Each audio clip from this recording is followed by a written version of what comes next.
Edges federal life insurance सादर करत आहे forgotten gems of Indian cricket. मी द्वारकानाथ संगिरी तुमचं स्वागत करतो. 2 वर्ष आपण कोविडशी लढत होतो आणि या कोविडच्या लढतीमध्ये काही क्रिकेटपटू आपल्याला सोडून गेले. मुंबईत तर अनेक क्लब लेवलचे आणि रणजी ट्रॉफी लेवलचे क्रिकेटपटू या कोविडमध्ये गेले. भारतीय स्तरावर विचार केला तर एक मोठा क्रिकेटपटू कोविडने आपल्यातून नेला. त्याचं नाव होतं चेतन प्रताप सिंग चौहान.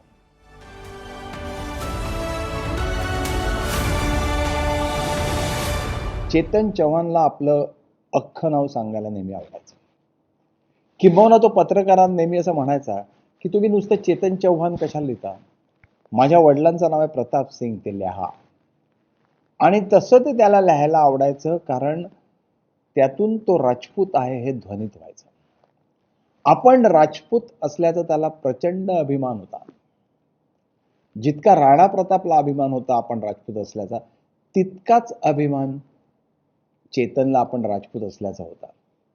आणि तो क्रिकेटच्या मैदानावर लढला सुद्धा एखाद्या राजपुतासारखाच. श्रावणातल्या पावसाप्रमाणे यश अपयश त्याला मिळालं, पण त्याने आपलं लढणं थांबवलं नाही. अगदी शेवटी कोविडशी लढताना सुद्धा तो राजपुतासारखाच लढला. असं वाटत होतं की तो ही लढाई जिंकेल, पण दुर्दैवानं तो ती लढाई जिंकला नाही आणि आपल्यातून निघून गेला. पण तिथेही त्याचा राजपूत बाणा दिसला. तो जेव्हा टेस्ट मॅच खेळला पहिली, मुंबईला खेळला 1969 साली न्यूझीलंड विरुद्ध, त्यावेळेला तो महाराष्ट्रासाठी खेळायचा. आणि त्यावेळेला चेतन चौहान हा आमचाच आहे असं आम्हाला वाटायचं, आणि तो तसा होताही आमचाच. मला त्याची पहिली टेस्ट आठवते मुंबईची. ओपनिंगला तो आला आणि पहिली रन काढता काढता घड्याळ 25 मिनिटांनी पुढे गेलो आणि मग त्याने एक सणसणीत चौकार ठोकला, मग एक षटकारही ठोकला. बस, त्यानंतर त्या खेळीबद्दल सांगण्यासारखं त्याच्याकडे काहीही नव्हतं. त्याला आणखीन एक कसोटी सामना दिला गेला, मग वगळण्यात आलं. ह्या 2 कसोटीत त्याने फारसं काही केलं नाही. त्या मालिकेनंतर लगेच ऑस्ट्रेलिया आली, एक कसोटी सामना त्याला दिला, काहीही त्यांनी केलं नाही. नंतर 2 वर्षांनी इंग्लंड आली. तोपर्यंत भारतीय संघ 71 साली वेस्ट इंडिजला जाऊन आला, इंग्लंडला जाऊन आला, हरवून आला. सुनील गावस्करचा उदय झाला होता आणि त्यामुळे चेतन चौहानला संधीच मिळाली नाही. पण नंतर 1972 साली त्याला पुन्हा एकदा इंग्लंड विरुद्ध संधी मिळाली. पुन्हा तो अपयशी ठरला आणि असं वाटलं की त्याचं आंतरराष्ट्रीय क्रिकेट संपलं. पण त्याच वेळेला त्याने एक योग्य निर्णय घेतला. तो महाराष्ट्र सोडून दिल्लीला गेला. तो दिल्लीला का जाऊ शकला? कारण त्याचा जन्म उत्तर प्रदेशचा. तो खरा खुरा राजपूत होता. त्याचे वडील आर्मीत होते आणि त्याचे वडील आर्मीत असल्यामुळे त्यांची बदली होऊन ते पुण्याला आले होते, म्हणून तो महाराष्ट्रासाठी खेळला, म्हणून तो पुण्यात खेळला, म्हणून कॉलेज शिक्षण त्याचं पुण्यात झालं. आणि तेव्हापासून तो जिगरबाज होता. म्हणजे त्या काळामध्ये इतर व्यायामाच्या फॅसिलिटीज नसत. त्यावेळेला तो मैदानाला 10-10 राऊंड मारून अख्खा दिवस बॅटिंग करायचा. तो स्टॅमिना चेतन चौहानकडे होता. आणि उभं राहून धावा करायचा. म्हणजे त्याच्या बॅटिंगचं वैशिष्ट्य काय की तो कुठल्याही आक्रमणासमोर उभं राहू शकायचा. फटक्यांचं वैभव फारसं मोठं त्याच्याकडे नव्हतं, पण उभं राहायची त्याची प्रचंड मोठी जिद्द होती आणि त्या काळामध्ये ती जिद्द उपयोगी ठरायची. तो जेव्हा दिल्लीला गेला तेव्हा तो बिशन बेदीला प्रचंड आवडला, कारण त्याला असा एक कोणतरी फलंदाज हवा होता की तो जिद्दीने उभा राहील. त्याला कोणीतरी कुतुब मिनार होणारं हवं होतं आणि त्याला चेतन चौहान सापडला. दिल्लीची टीम बिशन बेदीने उभी केली. मुंबईला फाईट द्यायची हे बिशन बेदीने ठरवलं आणि त्यासाठी जो संघ उभा केला त्या संघामध्ये चेतन चौहान एकदम फिट झाला. कारण ज्या प्रकारची वृत्ती हवी होती ना, ती वृत्ती चेतन चौहानकडे. चेतन चौहानला आणखीन एक फायदा झाला की त्याने दिल्लीत जाऊन भरपूर धावा केल्या. त्याने हरियाणा विरुद्ध 158 धावा ठोकल्या, मग पंजाब विरुद्ध 200 आणि कर्नाटक विरुद्ध 147. ह्या 147 धावा जेव्हा त्यांनी ठोकल्या ना, त्यावेळेला त्याचा जबडा फ्रॅक्चर झाला होता. तो फ्रॅक्चर झाल्यामुळे त्याला खाता येत नव्हतं. तो लिक्विड डाएटवर होता. तरी सुद्धा तो बॅटिंगला गेला, लढला आणि त्याने धावा केल्या. एवढ्या धावा केल्यानंतर निवड समितीला सुद्धा त्याला भारतीय संघाबाहेर ठेवणं जमलं नाही. इतका धावांचं नैवेद्य त्यांनी निवड समितीला दाखवला होता. निवड समितीला प्रसन्न व्हावंच लागलं.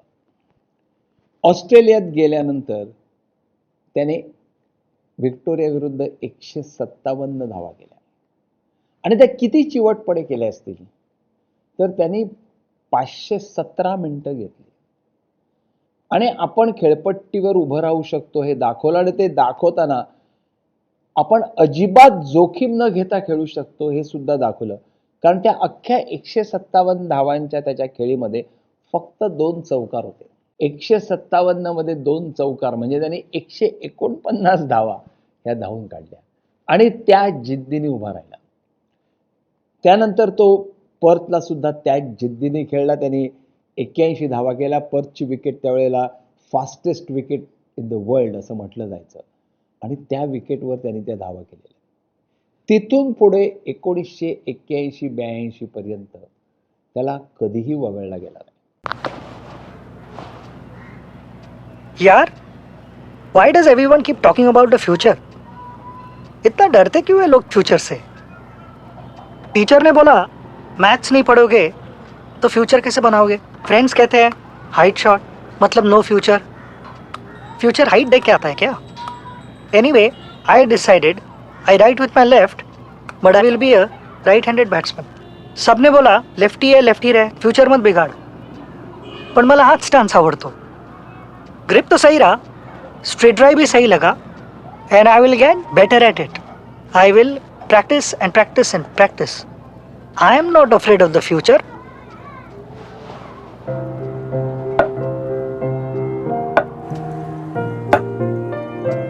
Don't fear the future. Prepare for it. With a range of life insurance plans from AGS Federal Life Insurance.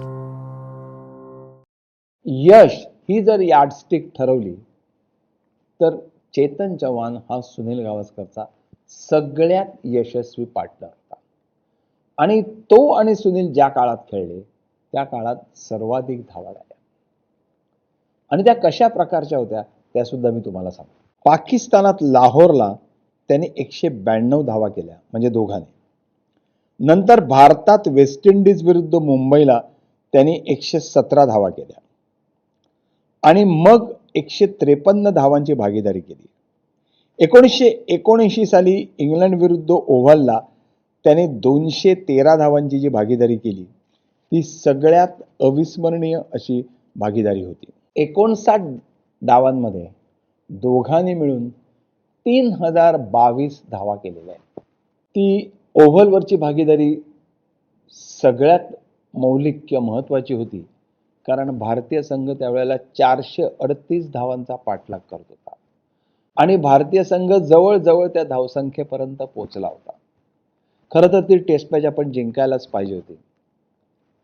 Sunil गावस्करने अप्रतिम असं 221 धावांचं द्विशतक ठोकलं होतं. त्यानंतर पाकिस्तानचा संघ भारतात आला आणि पाकिस्तान विरुद्ध जवळपास प्रत्येक वेळेला जी चांगली सुरुवात करून दिली ती गावस्कर आणि चेतन चव्हाण आणि म्हणूनच भारतीय संघ ती मालिका जिंकला. भारतीय संघ 1981 साली ऑस्ट्रेलियाला गेला आणि चेतन चव्हाण त्यावेळेला त्याच्या सर्वोत्कृष्ट फॉर्मात होता. त्यावेळेला ऑस्ट्रेलियाकडे लिली होता, ऑस्ट्रेलियाकडे पास्को होता आणि 3 कसोटीत त्याने 257 धावा केल्या. ज्यावेळेला सुनील गावस्करला बाद दिलं गेलं, तुम्हाला आठवत असेल ती मेलबर्नची कसोटी, दुसऱ्या डावामध्ये सुनील गावस्करला पायचीत दिलं गेलं. सुनील गावस्कर प्रचंड चिडला आणि चेतन चव्हाणला चल परत जाऊया म्हणाला आणि अक्षरशः त्यांनी पॅव्हिलियनकडे ढकलला. त्यावेळेला त्याच्याबरोबर चेतन चव्हाणच त्या शतकी भागीदारीनंतर उभा होता. चेतन चव्हाणला असं डोळ्यासमोर दिसत होतं की जर आपण सुनील बरोबर पॅव्हिलियनला गेलं तर ही मॅच आपण गमावलेली आहे. Because it was like conceding the game. तो तयार नव्हता. सुनील भयंकर चिडलेला होता. तो कॅप्टन होता, तो दबाव टाकत होता. पण चेतन चव्हाणला लक्षात येत होतं की आपण त्याच्याबरोबर जायचं नाही. मग तो मागे रेंगाळत राहिला आणि त्याच वेळेला मॅनेजर बाहेर आले.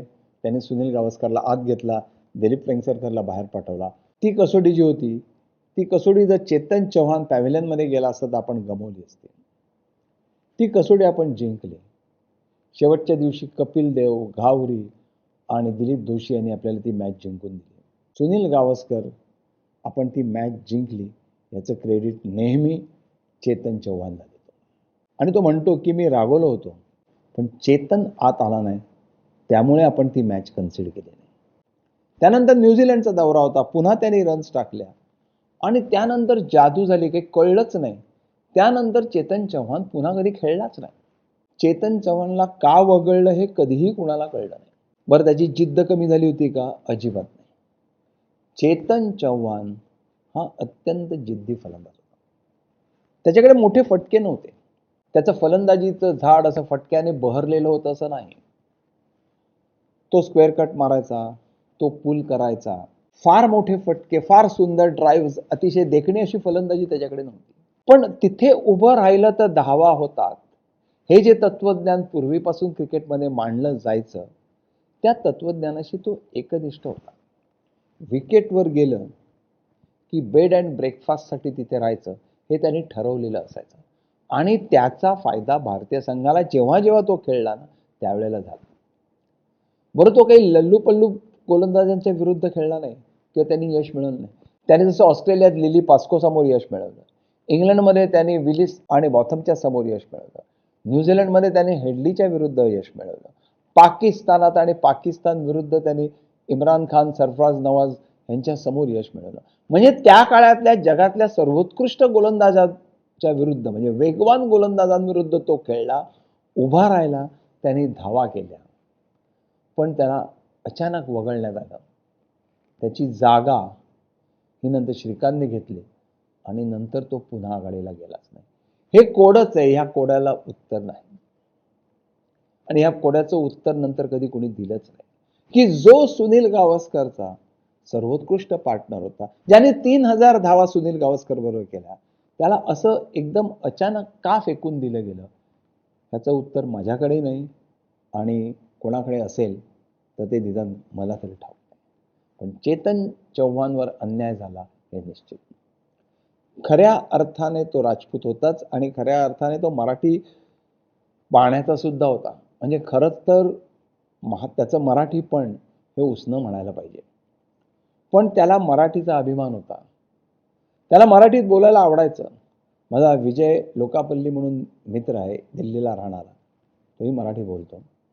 तुम्हाला नेहमी सांगतो की चेतन चव्हाण त्याला भेटल्यानंतर आजूबाजूची माणसं कोणी असो, तो त्याच्याशी मराठीतच बोलायचा आणि त्याला त्यांनी मराठीत बोललेलं आवडायचं.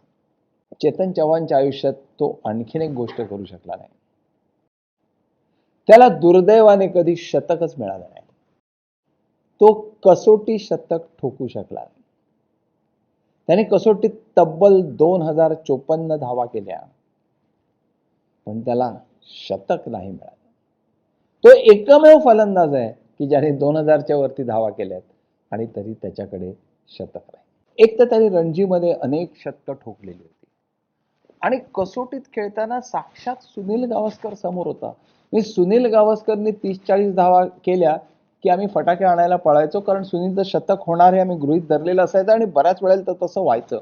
म्हणजे समोर शतकवीर असताना सुद्धा त्याचं एक शतक होऊ नये ही खरंच दुर्दैवाची गोष्ट आहे. तो एका बाबतीत दुर्दैवी होता. 1985 साली एक रणजी मॅच होती, फायनल मॅच, दिल्ली विरुद्ध मुंबई. आणि त्या मॅचमध्ये चेतन चव्हाण खेळत होता. मला वाटतं एकदा 90 असताना आणि एकदा 54 असताना त्याला बाद दिलं गेलं. त्याला चक्क ढापला होता अंपायरने.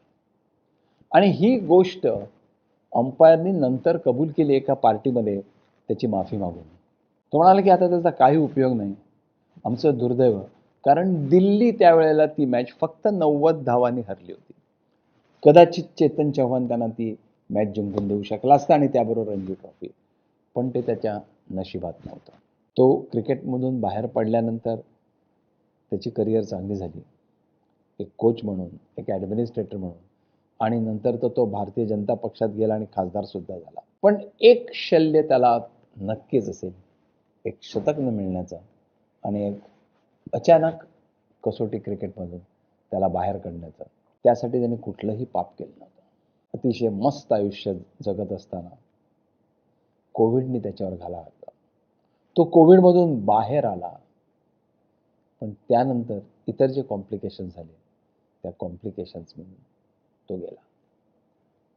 खऱ्या अर्थाने तो आपल्या आयुष्याशी आणि क्रिकेटमध्ये राणा प्रतापसारखा झुंजला आणि राणा प्रतापप्रमाणेच त्याला खूप मोठं यश मिळालं नाही, पण त्याची जिद्द किंवा त्याचा परफॉर्मन्स हा लढवय्यापणाचं एक अतिशय सुंदर मूर्तिमंत असं उदाहरण आहे.